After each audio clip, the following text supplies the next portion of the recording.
आप सभी का बहुत बहुत स्वागत है। मेरा नाम रुबिका लियाकत है। आप भारत 24 पर इस वक्त दहाड़ देख रहे हैं। शाम के 6 बज रहे हैं। करीब 26 घंटे पहले विपक्षी गठबंधन ने अलायंस किया, नाम रखा इंडिया। लेकिन इन 26 घंटों में अलायंस के नाम को लेकर पहले एनडीए वर्सेस इंडिया हुआ, फिर इंडिया वर्सेस भारत हुआ, बाद में ये इंडिया वर्सेस इंडिया में तब्दील हो गया। पटना से लेकर बेंगलुरु तक 25 दिन के मंथन में सिर्फ नाम फाइनल हुआ है। संयोजक से लेकर सीट शेयरिंग पर अभी बहुत कुछ होना बाकी है।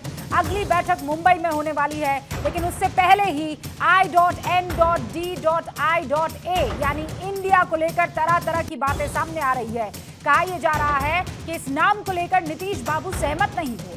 ये इसलिए भी कहा जा रहा है क्योंकि नीतीश कुमार और जेडीयू प्रेसिडेंट लल्लन सिंह के ट्विटर अकाउंट पर इंडिया नाम को लेकर अभी इस वक्त सन्नाटा नजर आ रहा है। और हाल फिलहाल जब मैं आपसे बात कर रही हूं और कुछ चेंजेस हो गए हों तो आप भी मुझे ट्वीट करके जानकारी दीजिए और जरा यहाँ जो जनता हमें देख रही है यूट्यूब पर बताए कि क्या वाकई लल्लन सिंह ने इंडिया को लेकर कोई ट्वीट किया है कि नहीं किया है।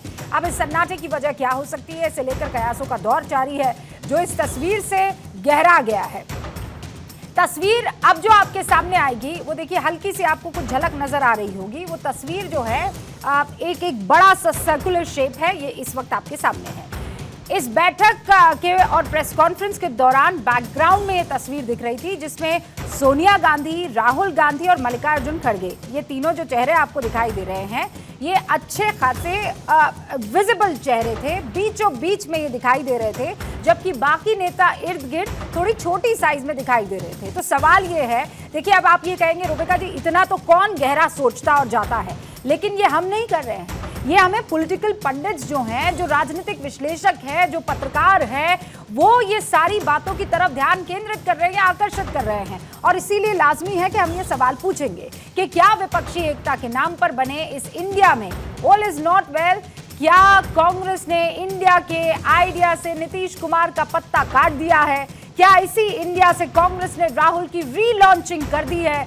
क्या नाम पर कलेश ने विवादों का श्री गणेश कर दिया है?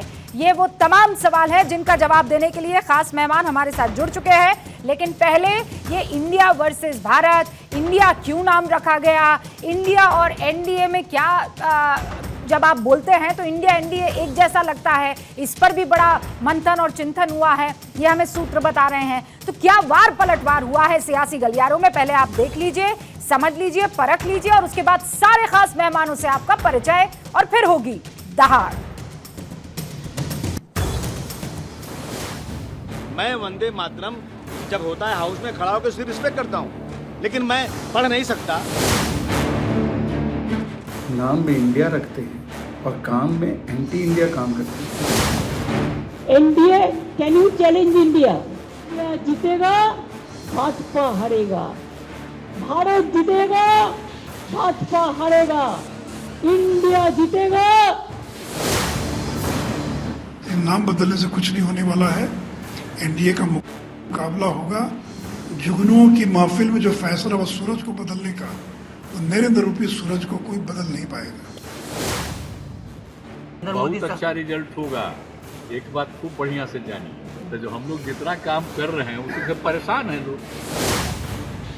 इंडिया नाम के ऊपर विवाद करने वाले देशभक्त लोग नहीं है।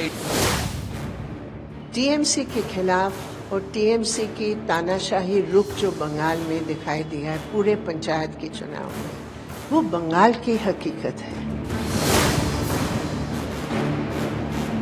মল্লিকার্জুন খাগড়ে বলেছেন না কংগ্রেস প্রধানমন্ত্রী দৌড়ে নেই, তাহলে বিকল্প ভোট কাকে দেখছেন? আমি মমতা ব্যানার্জি।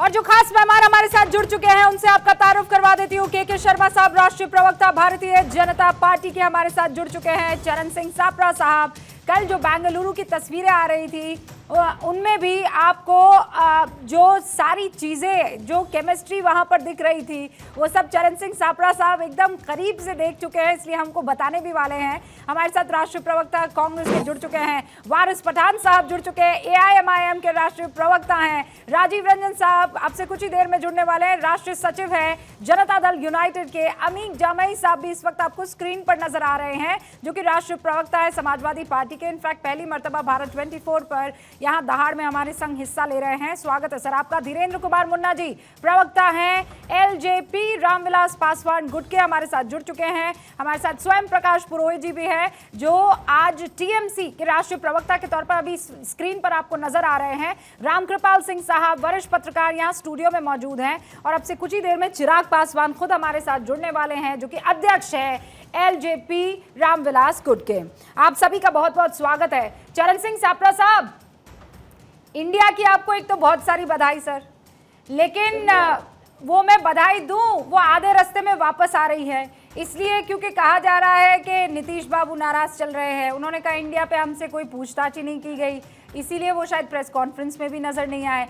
और दूसरा सवाल बाद में पूछूंगी, सापड़ा साहब पहले ये देखिए रूबिका जी, आपने ये 3 सवाल पूछते पूछते 3 बार आपने शायद शायद शायद किया, यानी आप खुद ही श्योर नहीं है कि ये है भी कि नहीं है, यानी अटो के जरिए से या सोर्सेज के जरिए से मीडिया चलाना चाह रहा है। ये दरअसल भारतीय जनता पार्टी का एजेंडा जो है, ये कल रात से जब उन्होंने देखा कि ये इंडिया जो नया बना है, ये इंडिया पूरी तरह से कामयाब होगा, तो खिसियानी बिल्ली खंबा नोचे, ये उनका एक प्रोपेगेंडा, उनका एक एजेंडा उन्होंने बनाया है कि इस तरह से दिखाइए कि इसमें कुछ न कुछ विवाद है।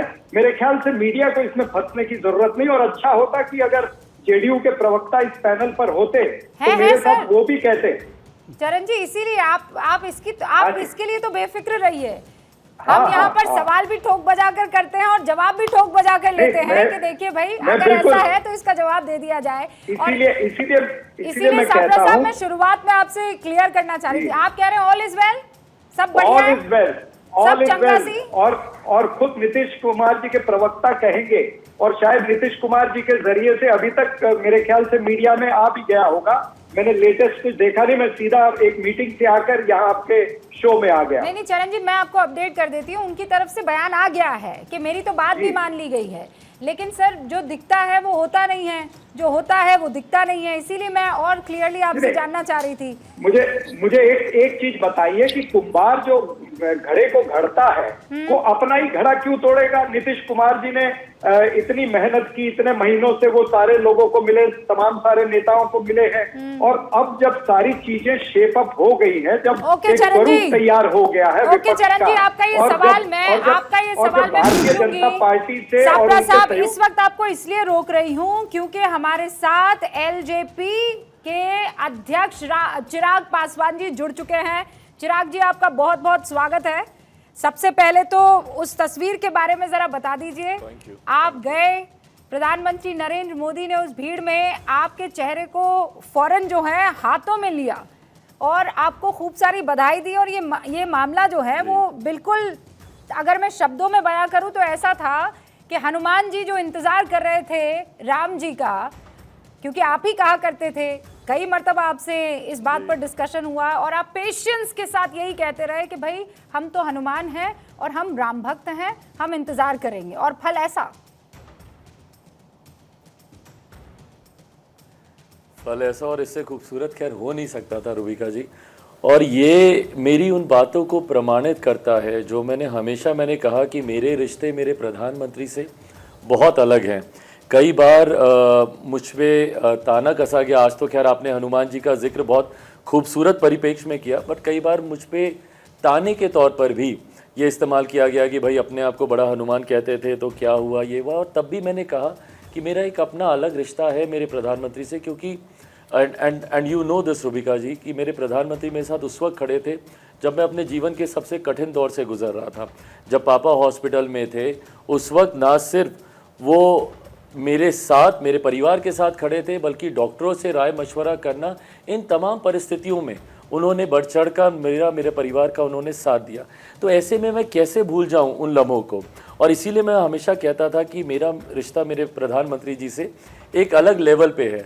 और मुझे लगता है कल उसी खूबसूरत रिश्ते की एक झलक दिखाई दी, जहां उन्होंने एक बेटे की तरह, एक बच्चे की तरह ना सिर्फ मेरे गालों को सहलाया बल्कि मेरा सर अपने कंधों पर रखकर जब उन्होंने गले लगाए, तो इससे खूबसूरत पल मेरे लिए और क्या हो सकता है। ये सब स्क्रिप्टेड था क्या? आपके जो विरोधी है वो कह सकते होंगे, कहते भी होंगे कि बताना था प्रधानमंत्री नरेंद्र मोदी को कि देखिए एनडीए में ऑल इज वेल, इसीलिए पहले से डिसाइड कर लिया होगा कि मैं वहां खड़ा रहूंगा, प्रधानमंत्री चिराग तुम वहां खड़े रहना, फिर अचानक मेरी और तुम्हारी नजरें मिलेंगी।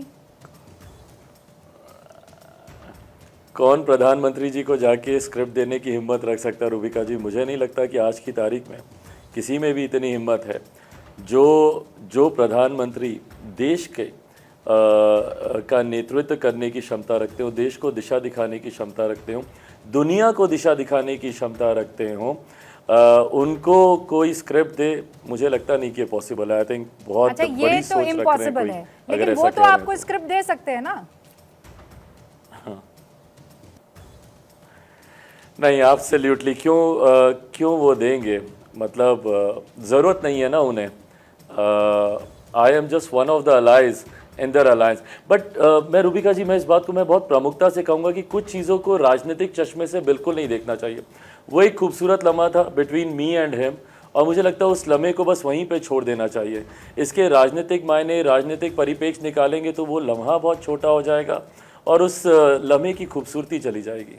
और चूंकि आपने उसे इतना शिद्दत से यहाँ पर जनता के सामने रखा है, तो मुझे लगता है ये वाकई अच्छा होगा और जस्ट भी होगा कि मैं उस लम्हे को उसी खूबसूरती के साथ छोड़ दूं, क्योंकि आप कह रहे हैं कि ये पॉलिटिक्स नहीं है, ये बड़ा पर्सनल है। लेकिन अब ये भी तो बताइए कि पॉलिटिकली आप वहाँ पर मुलाकात करने के लिए गए थे चिराग जी, और इनफैक्ट आपने अपने चाचा के पैर छुए। बीजेपी पर यह आरोप लगता है कि ये पार्टियां तोड़ देती है। क्या यहाँ ये पार्टी और चाचा भतीजे को जोड़ दिया है?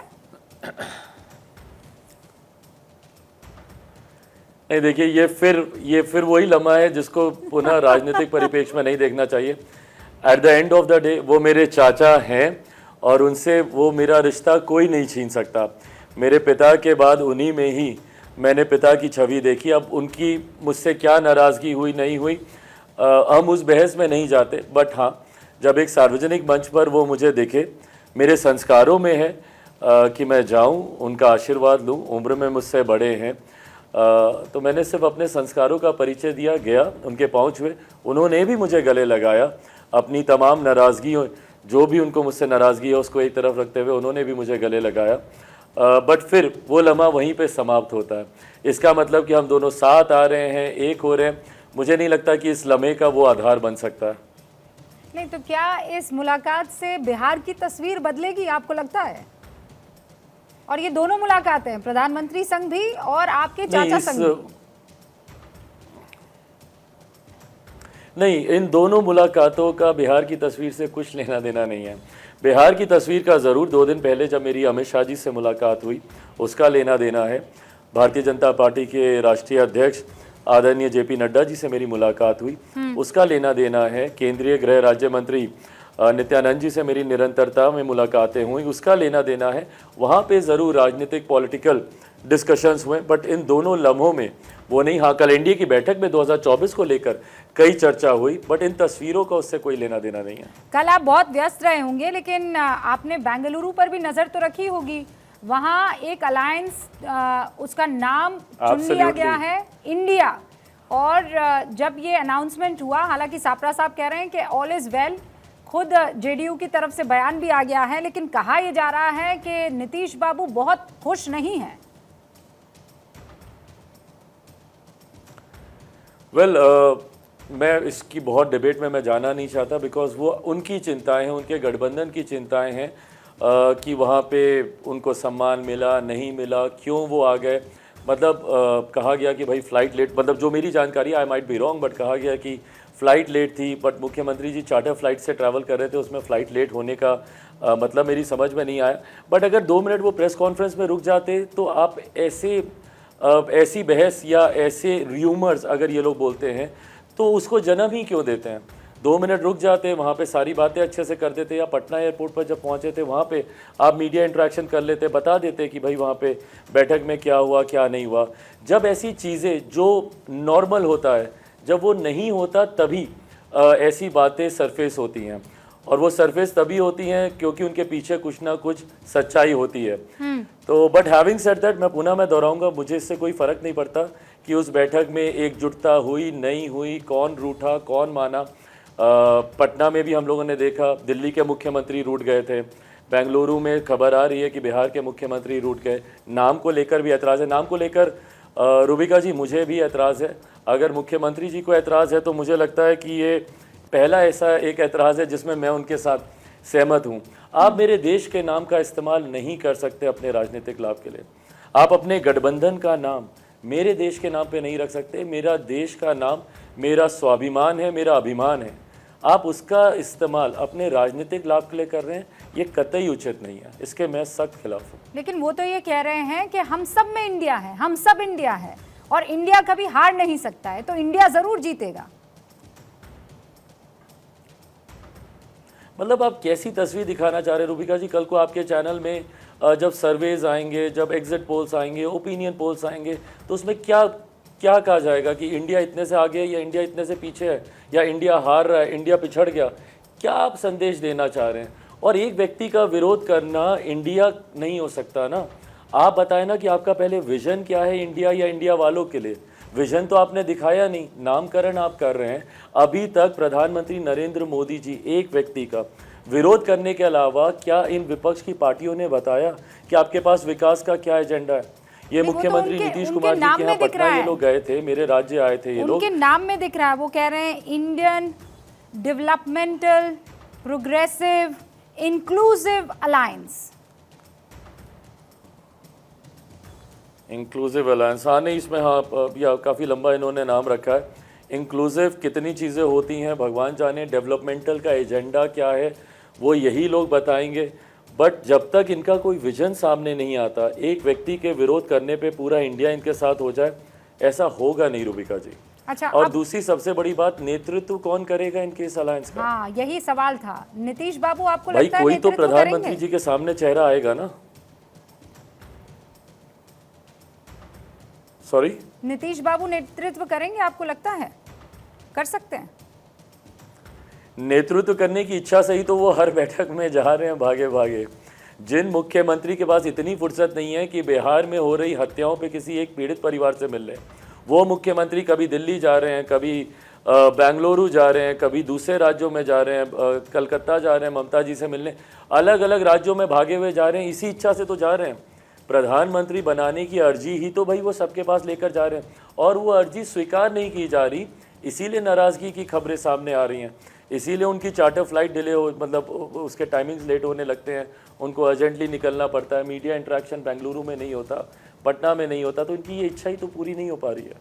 अच्छा, लेकिन आप मैं जानती हूँ आप भविष्य वक्ता नहीं है, नजूमी नहीं है, बट आप एक पॉलिटिशियन हैं। आपको क्या लगता है क्या भविष्य है? मैं जब भविष्य कह रही हूँ तो क्या ये सारी पार्टियाँ आपको एक साथ दिख रही हैं? क्योंकि ये बड़े कॉन्फिडेंट हैं, चाहे वो सापरा जी हो, चाहे राजीव रंजन जी हो, चाहे वो तमाम लोग जो इस वक्त मेरे साथ पैनल पर भी डिस्कशन करेंगे। इससे ज़्यादा कॉन्फिडेंस वो इससे पहले नहीं थे कि वी नो अभी हिंदुस्तान को बचाना है और इसीलिए इंडिया आगे आएगा। आपने खैर मेरे प्रश्न का जवाब मैं जिससे शुरू करता वो आपने खुद ही बोल दिया कि मैं भविष्य वक्ता नहीं हूँ। मुझे नहीं पता सही में कि भविष्य के घर में क्या है, पर मैं इतना मैं ज़रूर मानता हूँ, मैं नेताओं के बारे में भी ये कहता हूँ कि किसी भी नेता के भविष्य में उसकी रणनीति क्या रहेगी, उसके लिए आप उसके इतिहास को टटोल के देखिए। जिस व्यक्ति ने इतिहास में जैसे जैसे फैसले लिए रहते हैं वो भविष्य में भी वही कर सकता है।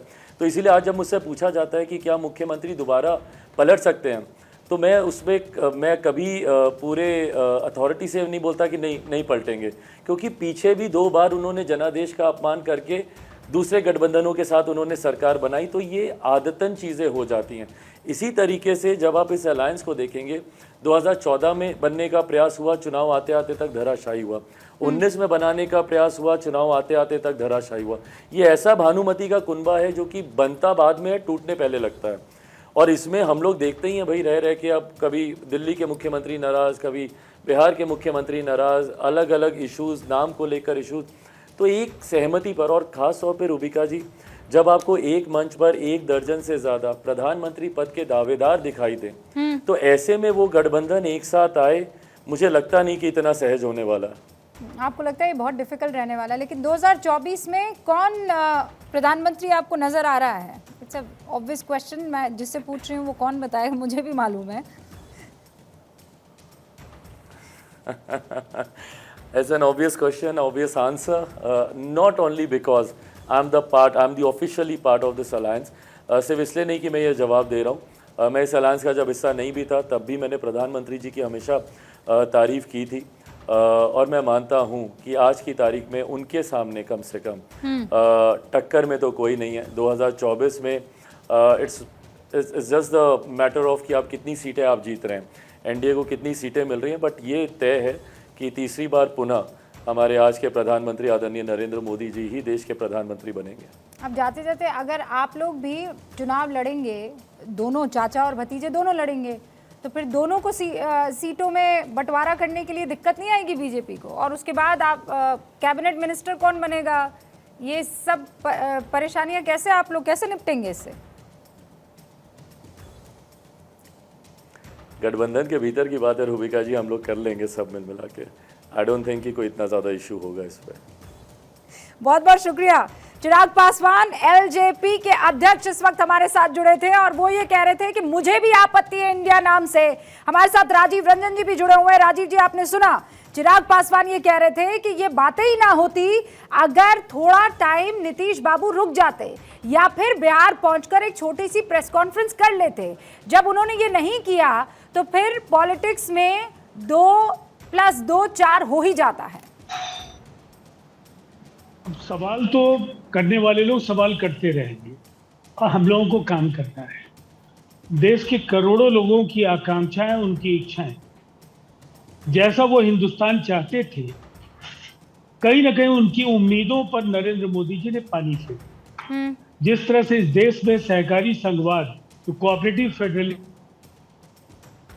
की जड़ों पर जो प्रहार है, जिस तरह से उसकी भावना को मारने की कोशिश की, महंगाई और बेरोजगारी से बिलबिलाते लोगों की जो पीड़ा और वेदना जिस सत्ता के शीर्ष पर बैठे राजनेताओं को नहीं समझ, जिस तरह से इस देश में क्षेत्रीय विषमता बढ़ा, गरीबों और अमीरों के बीच का जो फासला है वो जिस कदर बढ़ा है कि आप एक तरफ 5 ट्रिलियन इकोनॉमी का दावा करते हैं। राजीव जी, ये तो सारे आंकड़े ये तो पहले भी बहुत डिस्कस किए गए ना। मैं अभी तो पॉलिटिक्स डिस्कस कर रही हूं। तो आज आप ऐसा बताइए जो मैं दोहरा दूं।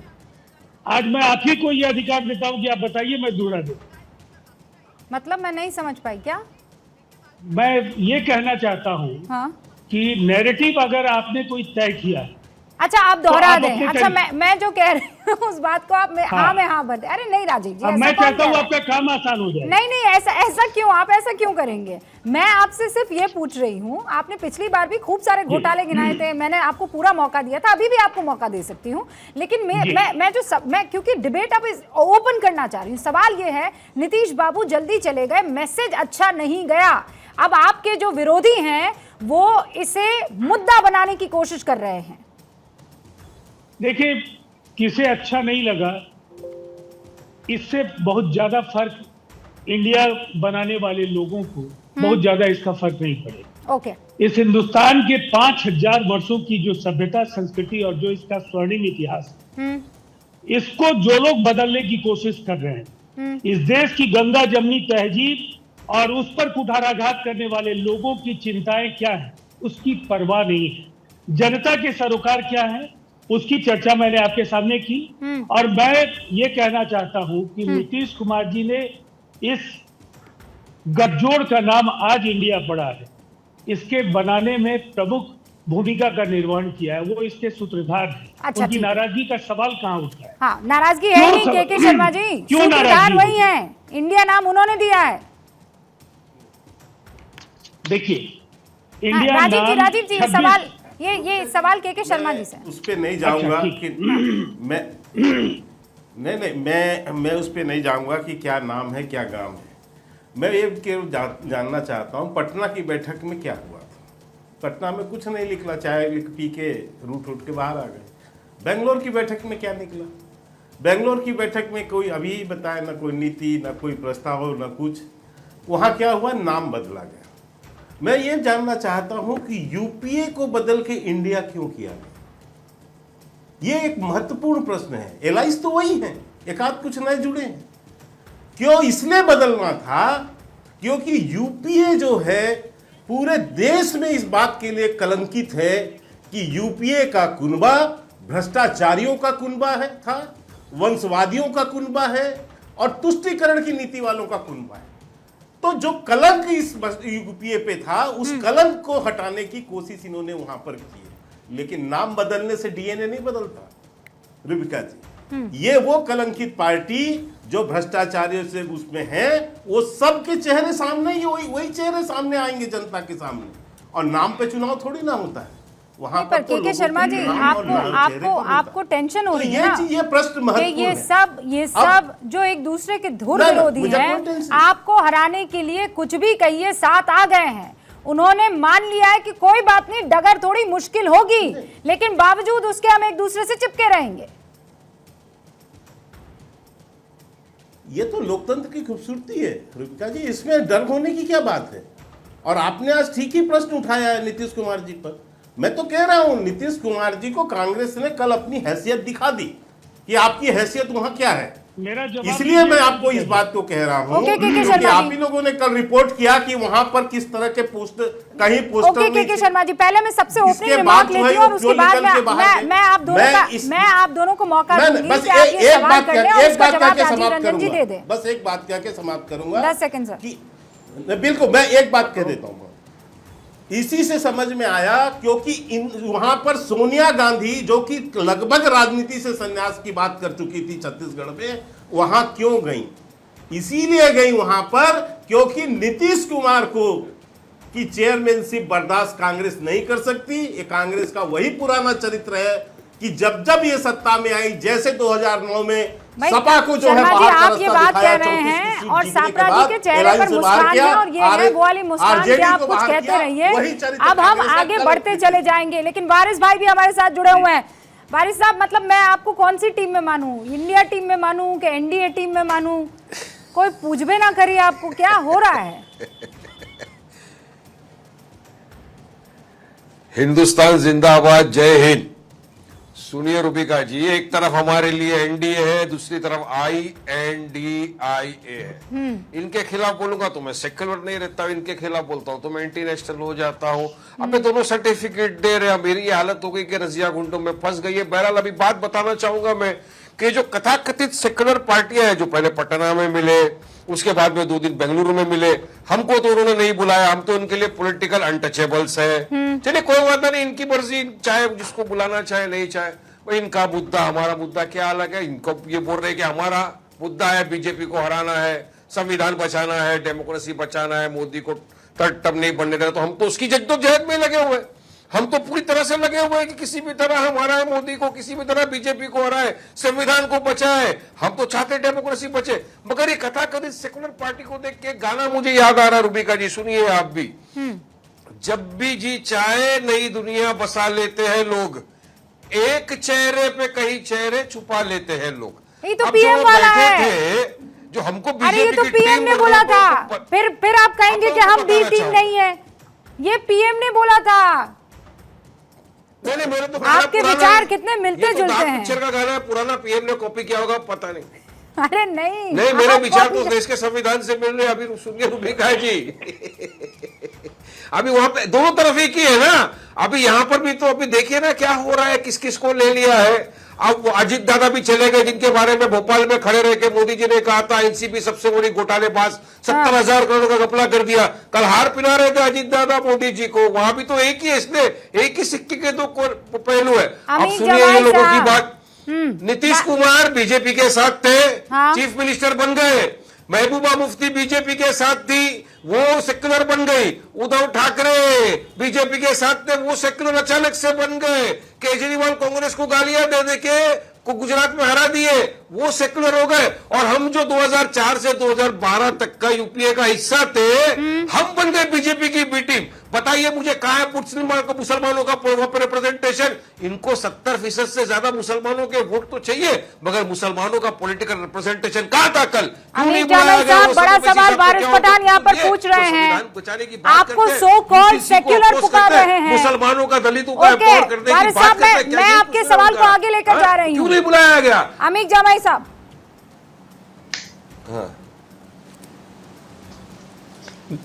देखिए, सबसे पहले तो आपको नया दफ्तर में नौकरी मुबारक। मेरा सिर्फ ये कहना है कि देखिए ये जो पूरी बेंगलोर की बैठक, पटना की बैठक जो हुई है, अभी ये तो बस समझिए कि इंडिया की शुरुआत है। मैं अपनी बात को यहाँ से रखना चाहता हूँ कि आदरणीय प्रधानमंत्री जी भारत की संसद में कह रहे थे, एक अकेला सब पे भारी, मतलब किसी की उनको जरूरत नहीं है। और कल देखिए रूबिका जी, 38 प्लस 2 दलों का बैठक मारा है, और 38 ऐसे दल हैं जिसमें 30 दल का कोई लोकसभा में मेंबर ऑफ पार्लियामेंट ही नहीं है। और जो 2 दल हैं उनके लाए हुए अजीत पवार साहब, प्रफुल्ल साहब और एकनाथ शिंदे जी, सोचिए अगर वो 2 पार्टियां नहीं होती तो उनके साथ प्रधानमंत्री जी के साथ अगल बगल में कोई खड़ा भी नहीं होता। तो ये जो इंडिया की लड़ाई है ना, इंडिया की लड़ाई आज की ईस्ट इंडिया कंपनी की लड़ाई है, और इस इंडिया कंपनी के पीछे वो बिग कॉर्पोरेशंस जिन्होंने भारत को लूटने का काम किया, हाँ, वारिस भाई, जिन्होंने भारत के 80 करोड़ लोगों को, विशेषकर हिंदुओं को, हाँ, 5 किलो राशन पे मोहताज बना दिया। ठीक है, इस पर हम चर्चा करेंगे। अंधेरे में, गरीबी में ढकेल दिया। अमित साहब, एक सवाल का जवाब तो दीजिए। आप कह रहे हैं इंडिया की लड़ाई, आप कह रहे हैं कि इंडिया की लड़ाई लड़ेंगे, और इंडिया की लड़ाई लड़ने में आपको वंदे मातरम कहने में शर्म आएगी? आप वंदे मातरम वहाँ विधानसभा की पटल पर मुसलमान इसका हिस्सा है या नहीं है, वहाँ मौजूद रहते हुए ये कहेंगे, अबू आजमी आप ही की पार्टी के ना sir, if I am not wrong, India की लड़ाई लड़ेंगे लेकिन वंदे मातरम से बैर रखेंगे। देखिए मुसलमानों से नफरत राइट विंग फोर्सेस की और राइट विंग एंकरों की, ये उनकी आदत है। अरे अमीर साहब, वंदे मातरम की नफरत की बात हो रही है यहाँ पर, मुसलमानों से नफरत कहाँ है? कोई वंदे मातरम कह सकता है, मुसलमानों से नफरत क्या है यहाँ पर? अमीर साहब, नहीं, वो मैंडेटरी नहीं है। देखिए रूबिका जी, कोई कह के भी भारतीय हो सकता है, ना कह के भी भारतीय हो सकता है। नहीं, मेरा सवाल दूसरा है। नहीं सर, वारिस पठान साहब आज मुसलमानों की बात कर रहे हैं। मातरम से बैर है कि नहीं है अमीर साहब? सबसे ज्यादा मुसलमानों की जो भागीदारी है, मुसलमानों की सबसे ज्यादा भागीदारी, मैं जानती हूँ। आप मुझे बताइए, आपको वंदे मातरम से दिक्कत है? विधानसभा में आप वंदे मातरम बोलने से कतराएंगे? नहीं, मेरा आपसे ये कहना है कि आप किसी को फोर्स नहीं कर सकते। अरे मैं फोर्स की बात ही नहीं कर रही, कह सकता हूं। अभी वारिस भाई ने कहा, वंदे मातरम में क्या फोर्स है सर? क्या फोर्स है? नहीं, आप किसी को भी फोर्स नहीं कर सकते। अरे कौन फोर्स कर रहा है? फोर्स करके भी वंदे मातरम जैसी चीज के लिए आपको अगर ये फील हो रहा है कि कोई फोर्स कर रहा है, तो सर शर्मिंदगी होनी चाहिए। अमित भाई, मुझे ये बताइए, आप जिन स्कूल में पढ़े हैं, अबू आसिम आजमी कहते हैं जय हिंद। एक सेकंड मेरी बात सुनिए। मैं कहता हूं मादरे वतन हिंदुस्तान अमित जिंदाबाद। साहब, मेरा सवाल सुनिए। आप मेरा सवाल सुनिए। विषय है वंदे मातरम, हिंदुस्तान में रहेंगे और वंदे मातरम से दिक्कत होगी, कैसी बातें कह रहे हैं? मुझे अपनी बात करने दीजिए। नहीं, देखिए आपके राइट विंग एजेंडे में, ये राइट विंग एजेंडा नहीं है, ये हिंदुस्तानी एजेंडा है। कोई दिक्कत नहीं। Please sir, be ashamed of saying this. आप एपोलोजेटिक मुसलमान मत बनो। अरे आप डरपोक मुसलमान मत बनिए। आप डरपोक मुसलमान मत बनिए। वतन हिंदुस्तान जिंदाबाद। अमीर जामाई साहब, डोंट बी अ डरपोक कावर्ड मुसलमान। क्या दिक्कत है आप? अरे जय हिंद भी बोलिए, वंदे मातरम भी बोलिए। आप कौन होते कहने वाले कि वंदे मातरम नहीं बोलेंगे? क्यों नहीं बोलेंगे सर? क्या प्रॉब्लम है वंदे मातरम में? आपके बच्चे कॉन्वेंट स्कूल में जाएंगे, वंदे मातरम गाएंगे, लेकिन वहीं जाकर वहां विधानसभा में कहेंगे कि वंदे मातरम हम नहीं गाएंगे। आप दुनिया भर की वो तमाम चीजें करेंगे, उसमें किसी तरह का गुरेज नहीं करेंगे, लेकिन वंदे मातरम में आपको दिक्कत हो जाएगी। अरे खुल के कहिए ना अमीर साहब कि that man whoever said this is wrong. आप एपोलोजेटिक मुसलमानों जैसी बातें मत करो। डरपोक मुसलमान, आई एम नॉट एपोलोजेटिक। जो भी मुसलमान है ना, नो फिक्र नो शाय, भारत का जो भी मुसलमान है, आपसे ज्यादा राष्ट्रवादी है, आपसे ज्यादा राष्ट्रवादी है। इसमें ये अपोलोजेटिक क्या होता है?